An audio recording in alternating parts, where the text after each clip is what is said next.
Hello, K4.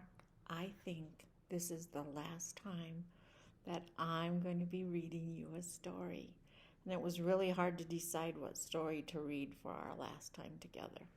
But I chose another one of my favorites, Corduroy. I know some of you like it too, by Don Freeman. This book is really old. I bet it was written when some of your grandmas and grandpas, nanas and papas were little. And so some of the things look different, and the store's different than what we have now, but I still like the story. Corduroy was a bear who once lived in a toy department of a big store. Day after day, he waited with all the other animals and dolls for somebody to come along and take him home. The store was always filled with shoppers, buying all sorts of things, but no one ever wanted a small bear with green overalls. And then one morning, a little girl stopped and looked straight into Corduroy's bright eyes. "Oh, Mommy," she said, "look, there's the very bear I have always wanted." "Not today, dear," said her mommy. "I've spent too much money already. Besides, he doesn't even look new. He lost the button on one of his shoulder straps." See his missing button? Oh, look, she didn't throw a fit. She didn't cry. She just walked away. She's sad, but she's not throwing a fit. Corduroy watched them sadly as they walked away. "I didn't know that I'd lost a button," he said to himself. "Tonight I'm going to go and see if I can find it." Late that evening, when all of the shoppers had gone and the doors were shut and locked, Corduroy climbed carefully down from his shelf and began searching everywhere on the floor for his lost button. See him looking? Big store. You know what that is? An escalator. You are correct. Suddenly, he felt the floor moving under him.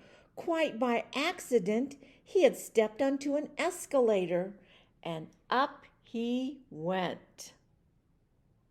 Could this be a mountain? Corduroy wondered. "I think I've always wanted to climb a mountain."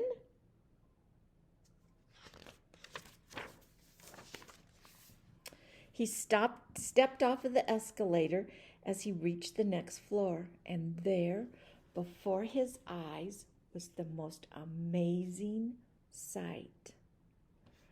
Tables and chairs, lamps and sofas, and rows of beds. "This must be a palace," said Corduroy. "I've always wanted to live in a palace." It's just a furniture store, isn't it? He wandered around admiring, looking at all the furniture. "This must be a bed," he said. "I've always wanted to sleep in a bed." And he crawled onto a large, thick mattress. All at once, he saw something small and round.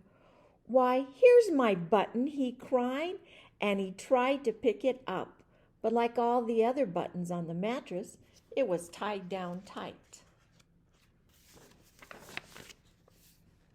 He yanked and pulled with both paws until pop! Off came the button, and off the mattress Corduroy toppled. Oh, look at what he's grabbing onto. A lamp. And bang! Into a floor lamp. Over it fell with a crash.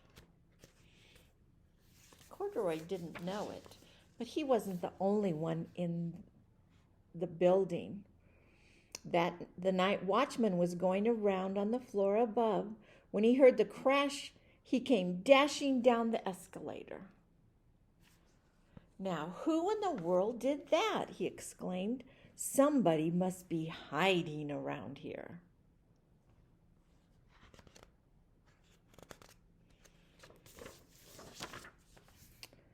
He flashed his light and under and over the sofas and beds until he came to the biggest bed of all. And there he saw two fuzzy little brown ears sticking up from under the covers. "Hello," he said. "How did you get upstairs?"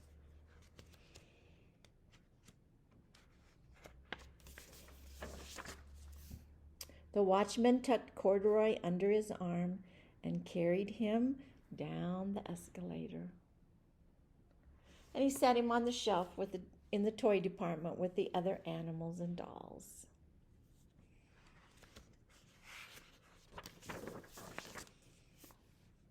Corduroy was just waking up when the first customer came into the store in the morning, and there, looking at him with a wide, warm smile, was the same little girl he'd seen the day before.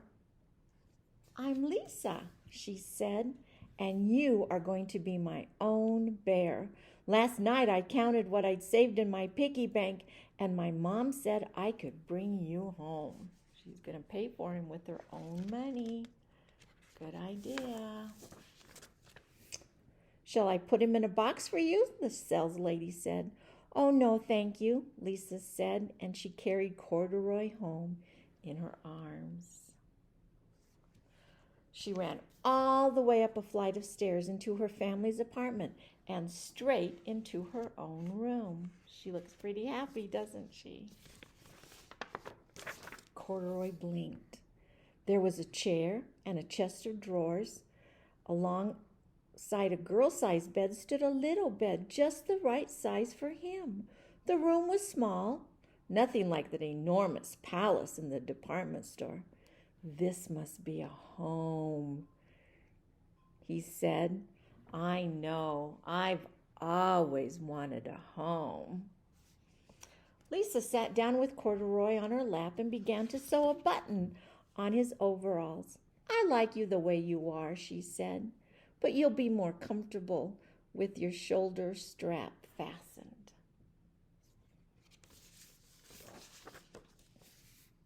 "You must be a friend," said Corduroy. "I've always wanted a friend."